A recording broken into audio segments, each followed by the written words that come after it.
This is RJ, he, him from Colorado, said, I wanted to offer a correction to what Godless Engineer said on a previous show.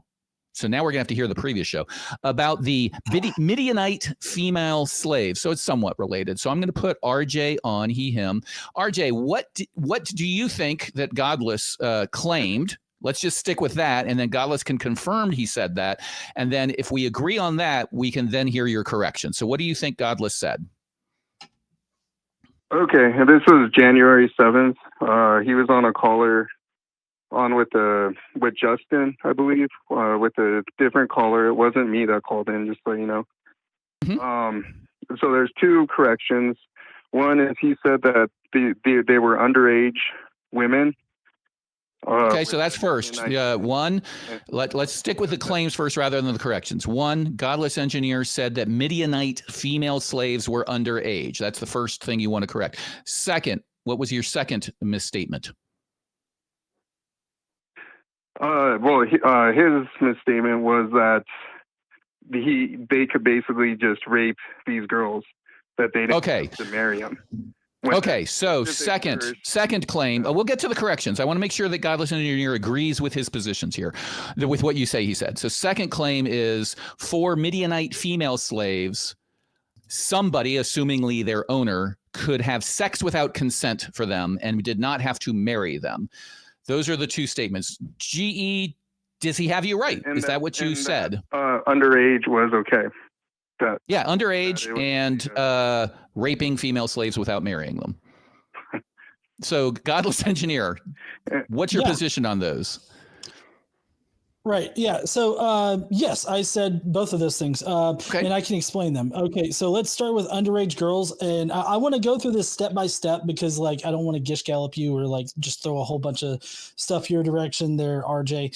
So let's start with underage girls. What Numbers 31 says, and I've actually got it pulled up right here so that I can read directly from it. Although it is the NIV version, I don't have time to go through and pull the one that I normally do.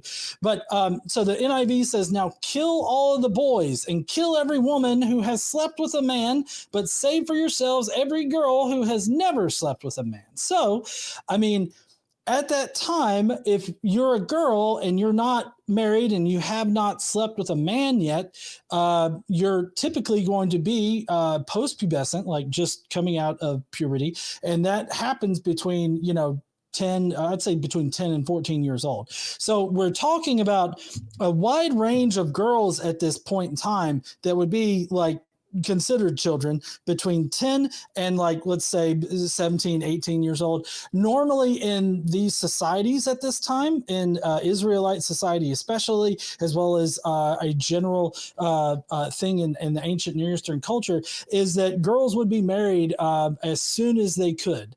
Right? They would be married off. They'd be sold off by their fathers to men that were around 20 to 30 years old. And because of this fact, that's why I say that they were underage girls. They were they had just entered or just came out of puberty, or even before puberty. So it was all range of girls, as long as they have not known a man, which would limit the age to under 20, I would say. And so what we're looking at is, while maybe a small segment of them were not underage, a good portion of them would be underage. So do you want to respond to that?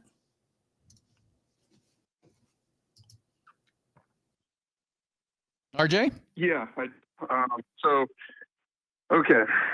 So the NIV, I think you said you're reading out NIV, it's a bad translation. It's kind of sloppy. Oh, okay, good. No, no, that's fine. That's fine. I'll look it up. I'll read it from the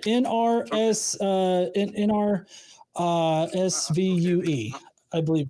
NRSVUE version. Let me hold on. Since you have a problem with NIV, that's perfectly fine. That does have its flaws. So, James. Huh? He wants the King Why James. King James? He wants the King James one. That's like one of the worst that's ones. That's a shitty fucking right. The King.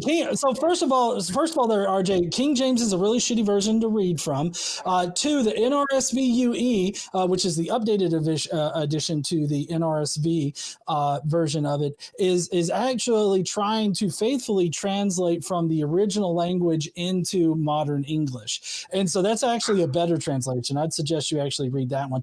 But let's we'll go to the KJV, King James version. There we go. It's not going to be any fucking better. Hold on, I'm not done yet. Let me read. Since you have a problem with it, I want to be able to provide you with a good one. Okay. So now, therefore, kill every male among the little ones, and kill every woman that hath known man by lying with him.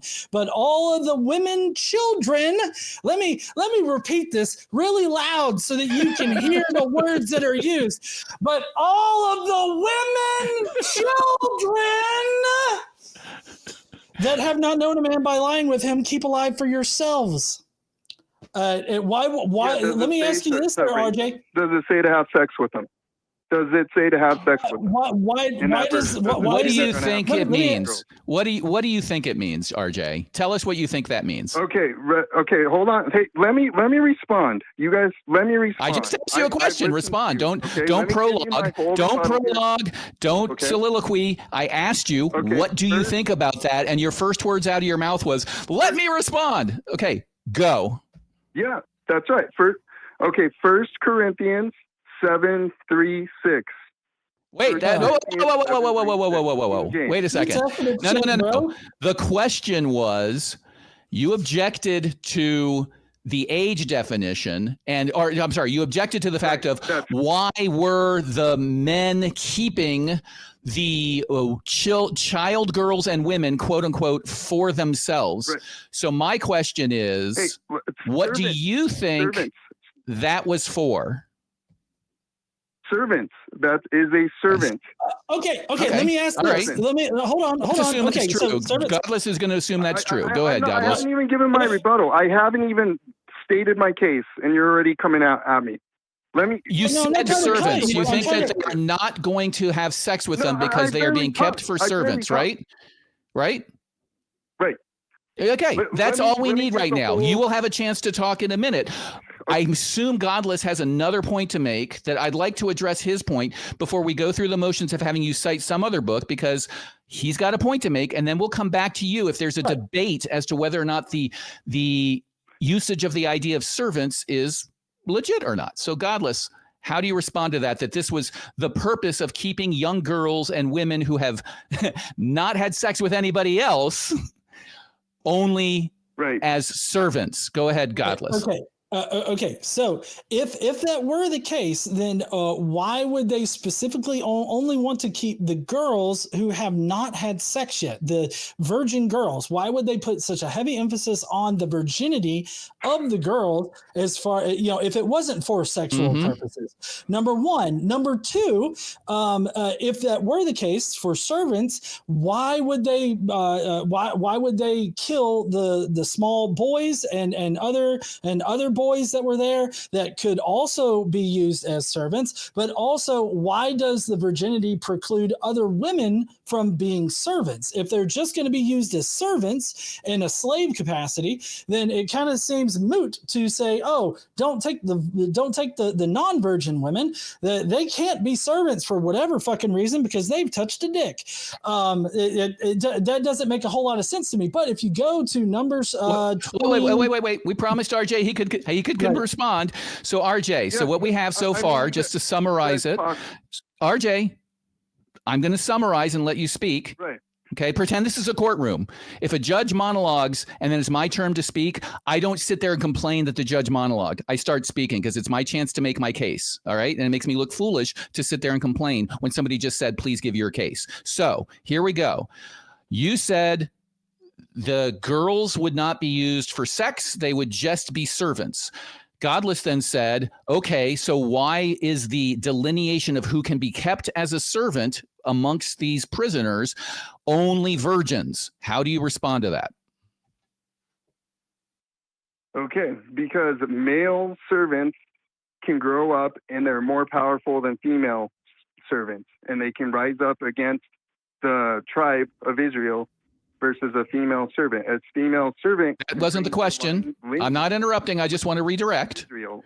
That's not the question, though. The question was not as between the boys and the girls. That was a second question. The first question was, what's the difference between the virgin and non-virgin girls? That's the important question. What's the difference there? Because the non-virgin women usually have children, usually have had children. That's not what they said. So they didn't say take only the non-mothers. So right. Why did they say virgin? They were not. It's an impure. So if they were not virgins, then they're impure according to the laws of impure for what purpose? Impure for what purpose? Because if you for carrying my hay. Slept with a woman. If a woman's impure, does that prevent her from washing fucking dishes?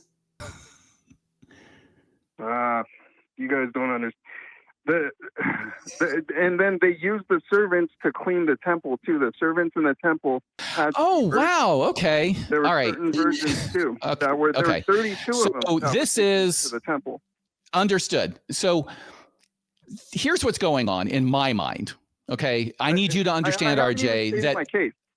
You have stated enough of a case at this point, if this is your best answers. All right. Again, when you're in trial and they say guilty, you don't go, wait, I had more. You present your case. All right. So I'm going to mute you and give you some information and let you reflect upon this. What this sounds like to us is you make a claim, hey, this wasn't about sex. We point out a few things that seem to call that into serious question. And then you engage in sort of what I call just so stories. If you're familiar with Rudyard Kipling, who explains how the giraffe got a long neck and how the snake is long and slippery. There are these stories that are obviously concocted to create a set of rules under which this conclusion could exist, right? So that's what it sounds like you're coming up with. Like, well, they didn't say don't take mothers as servants because they said virgins. And so virgin, not being a virgin often leads to motherhood. So they just said virgin anyway. Let's ignore the fact that that's inaccurate and would cause a lot of categorical problems that God has to answer for. But then we say, okay, well, what does purity, when you brought that up, have to do with being a servant? Oh, well, sometimes they would clean the temples. A, I don't know about that. But B, even if they did, then you use the unpure girls for other things, right? So you're creating these just so stories that smell to me like rationalization. So I'd love to hear and I'm just being honest with you of how it sounds to me. Why should it sound any different to me? Go ahead, RJ. So you put me on mute that entire time. But yes, I said I was putting on you mute, and if you just now realized it, I mean, you were talking the whole time, or what? Yeah, I was actually. Okay, all right. But obviously, you're not interested in listening. So have a good day. We're going to go ahead and drop that call. We get this all the time, Godless. We get a call where here's how conversations work on this show, right? You come in and you make your case. You make a claim.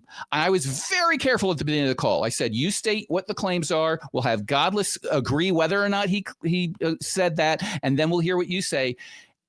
And I think, like you said earlier, people want a monologue. They want to say a bunch of stuff. And you start going down these paths. The first words out of your mouth weren't even about the chapter and verse that we were talking about. We had to reel you in there. And then we ask about why use the word virgin if it doesn't matter. Oh, well, it does matter because of motherhood. Oh, and then we address that. Well, it does matter because some girls might clean the temple.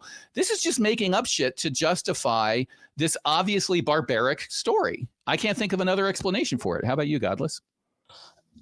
No, I can't think of an explanation. Like the fact that he just kept talking is just. I know. I'm glad you admitted it. Like I said, I'm going to put you on mute. I'm going to tell you what it sounds like to us and then ask you to respond. And we come back and you didn't hear a damn word we said. That speaks a lot. So thank you for your call. Call back if you get a better sort of, again, you're calling into a show where we have limited time, limited calls. I want my callers to be ready to make your case. Again, I'll use the courtroom analogy. I don't get to go in and represent a client. And then when it's my turn to speak, give anything other than my best evidence, my best argument, all of my arguments and things like that. So I try on this show to break them down one by one. I will let you make your claim. I will react to it. Yes, oftentimes we will speak more than the caller because you are giving us an idea and we are expanding upon it and reacting to it and explaining something. It's easy to make the claim. It's hard to go in and rebut it, expand upon it, and all that stuff. But then I will always go back to you and say, what do you think about that? Is there anything wrong with that? And that's your chance then to say, oh, well, here, and here. And if you're not very good at being succinct and coming to the point and saying, well, here are the 3 things I find wrong with it, A, B, and C, and then we can continue with a conversation, maybe a call-in show is not the best spot for you.